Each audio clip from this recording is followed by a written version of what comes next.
नमस्कार दोस्तों। देखिए, बहुत ही ज़्यादा मोस्ट इंपॉर्टेंट क्वेश्चन आंसर का संग्रह किया है। देखिए, सेशन शुरू करते हैं। आपको पहला क्वेश्चन दे रखा है जो कि हिंदी के वाक्यांश के लिए एक शब्द से रिलेटेड है।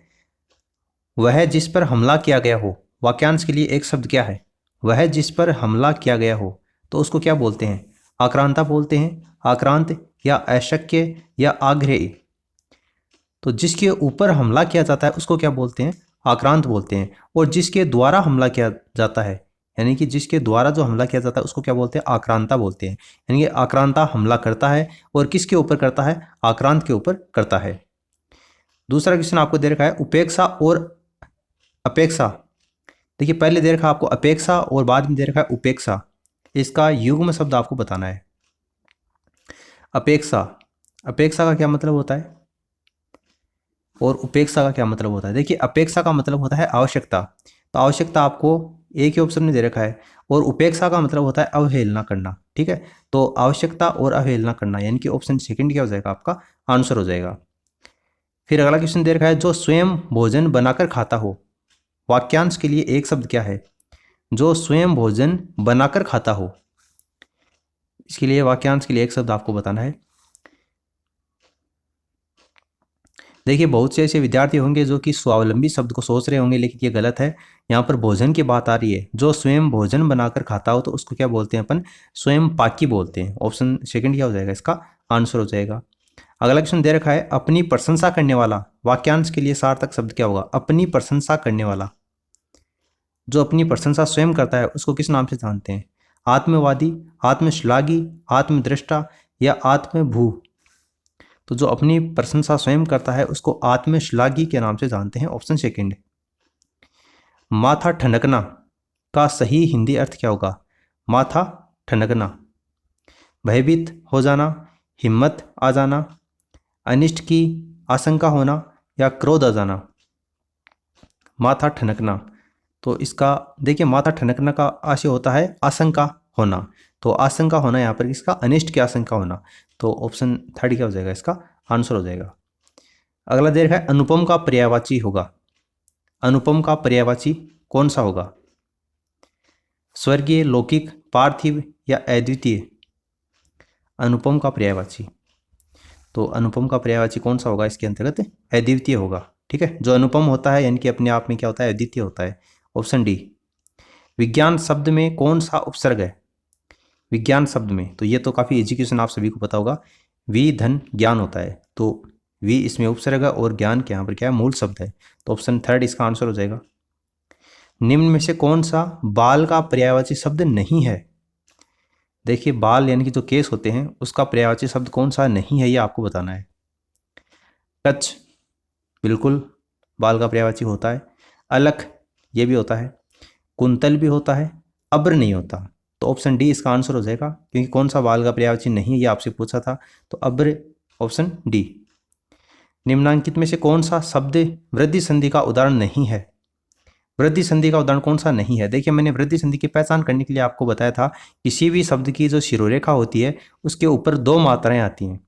ठीक है, और गुण संधि के अंतर्गत एक मात्रा आती है और वृद्धि संधि के अंतर्गत दो मात्राएं होती हैं। ये वृद्धि संधि की पहचान करने के लिए मैंने आपको बताया था। तो दो मात्राएं आपको देखो यहाँ पर दिखाई दे रही हैं, यहाँ पर दो मात्राएं दिखाई दे रही हैं, और परमुदार्य में भी दो मात्राएं हैं। गुरुपदेश में एक ही मात्रा है। ठीक है, इसमें गुण संधि है। और अगर आपसे इसका संधि विच्छेद पूछा जाता तो गुरु धन उपदेश हो जाता। ठीक है, तो ऑप्शन सी क्या हो जाएगा? इसका आंसर हो जाएगा। अगला क्वेश्चन दे रखा है वचनामृत में कौन सा समास है? वचनामृत तत्पुरुष, बहुव्रीहि, क्रमधारय या अव्ययभाव समास। वचनामृत में कौन सा समास है? तो इसका आंसर कौन सा हो जाएगा? ऑप्शन थर्ड, क्रमधारय समास इसमें निहित है। अगला क्वेश्चन आपको दे रखा है आदिवराह की उपाधि धारण करने वाला शासक कौन सा था? आदिवराह की उपाधि किसने धारण की थी? नागभट्ट प्रथम, मिहिर भोज या देवराज। तो आदिवराह की उपाधि किसके द्वारा धारण की गई थी? मिहिर भोज के द्वारा धारण की गई थी। ऑप्शन सेकंड इसका आंसर होगा। फिर नेक्स्ट क्वेश्चन दे रखा है किस प्रतिहार शासक ने गंगा में जल समाधि ली? गंगा में जल समाधि कौन से प्रतिहार शासक ने ली थी? नागभट्ट प्रथम, महिपाल, नागभट्ट द्वितीय या वत्सराज। तो गंगा में जल समाधि नागभट्ट द्वितीय के द्वारा ली गई थी। काफ़ी इंपॉर्टेंट क्वेश्चन आपके एग्जाम के दृष्टिकोण से। मोणोत नैणसी के द्वारा उल्लेखित गुर्जर प्रतिहारों की 26 शाखाओं में से कौन सी प्रमुख 2 शाखाएं हैं? यानी कि मोहनोत नेन्सी ने गुर्जर प्रतिहारों की जो 26 शाखाओं का वर्णन किया है उसमें 2 सबसे प्रमुख शाखाएं कौन सी हैं आपके एग्जाम के पॉइंट ऑफ व्यू से? काफी बढ़िया क्वेश्चन है। देखिए कौन सा होगा, मंडोर शाखा और बीनमाल शाखा, ये 2 शाखाएं काफी इंपॉर्टेंट हैं। Option second. तराइन के युद्ध का विस्तृत विवरण किस ग्रंथ में प्राप्त होता है? तराइन के युद्ध का विस्तृत विवरण कौन से ग्रंथ में प्राप्त होता है? देखिए इसमें हमीरा से तो नहीं होगा, बाकी इन 3 में से आपको बताना है। तो तराइन का काफ़ी फेमस युद्ध है, आप सभी को पता होगा। किसके अंतर्गत इसका विस्तृत विवरण प्राप्त होता है? पृथ्वीराज रासो के अंतर्गत प्राप्त होता है। Option third. फिर अगला क्वेश्चन देखा, कोणार्क का सूर्य मंदिर किस प्रदेश में स्थित है? कोणार्क का सूर्य मंदिर उड़ीसा, आंध्र प्रदेश, तमिलनाडु या पश्चिम बंगाल? तो कहाँ पर है ये? उड़ीसा में है कोणार्क का काफ़ी फेमस सूर्य मंदिर। फिर आपको हिंदी से रिलेटेड क्वेश्चन आंसर है। देखिए बताना आपको वर्तनी की दृष्टि से शुद्ध शब्द कौन सा है? वर्तनी की दृष्टि से शुद्ध शब्द बताना है। स्वादिष्ट, देखिए स्वादिष्ट किस तरीके से लिखा जाता है? 4 ऑप्शन आपको दे रखे हैं। वर्तनी की दृष्टि से शुद्ध शब्द इनमें से कौन सा है? देखिए जो शुद्ध होगा बिल्कुल वो क्या होगा? स्वादिष्ट होगा। सयाद आएगा, फिर वाह और दी आद, इसमें छोटी आती है दी, उसके बाद में सै तो आद आता है ये बिल्कुल, और लास्ट में क्या आता है? टे आता है। ये बहुत ध्यान में रखने की बात है, स्वादिष्ट में ठे नहीं आता। ठीक है, तो इसको ये गलत होगा आप में, इसमें ऑप्शन जो सेकंड होगा आपका वो बिल्कुल पूरी तरीके से सही होगा। फिर नेक्स्ट दे रखा है आपको फिर से ये शब्द शुद्धि का ही है। कार्यान्वयन किस तरीके से लिखा जाता है? कार्यान्वयन काफ़ी बढ़िया एग्जाम्पल आपके लिए लेकर आया हूँ आपके एग्जाम के दृष्टिकोण से। देखिए कार्यान्वयन किस तरीके से लिखा जाएगा? कार्यान्वयन ऑप्शन सेकंड, ये बिल्कुल एकदम सही है। कार्यान्वयन नहीं होता, ये गलत है, और ये दोनों भी गलत हैं। ऑप्शन सेकंड कार्यान्वयन होता है, बिल्कुल सही। फिर आपको बताना है पुनर्जागरण। पुनर्जागरण काफ़ी आपने सुना होगा, पुनर्जागरण किस तरीके से लिखा है? शब्द शुद्धि की दृष्टि से काफ़ी इंपॉर्टेंट है ये। देखिए पुनर्जागरण है वो बिल्कुल सही तरीके से लिखा जाता है। ऑप्शन डी पुनर्जागरण। ठीक है, पू इसमें छोटा आता है, और जो रे इसमें जो ध्वनि आती है आधा रे ऊपर, वो जय के ऊपर आता है। ठीक है, फिर अगला बताना है संग्रहित। ये भी काफ़ी अच्छा उदाहरण है। शुद्ध शब्द बताना है, संग्रहित कैसे लिखा जाएगा? देखिए संग्रहित के अंतर्गत सम उपसर्ग है। ठीक है, और इसमें जो गृह आता है, ग्रह नहीं आता है ना, तो ये दोनों तो वैसे ही गलत हो गए। संग्रह, उसके बाद में मात्रा पहचानी है आपको, तो संग्रहित के अंतर्गत जो मात्रा आती है ना है में, वो बड़ी ई की आती है। ठीक है, तो इस तरीके से होगा ये ऑप्शन सेकंड। फिर निम्न में से वर्तनी की दृष्टि से शुद्ध शब्द बताना है।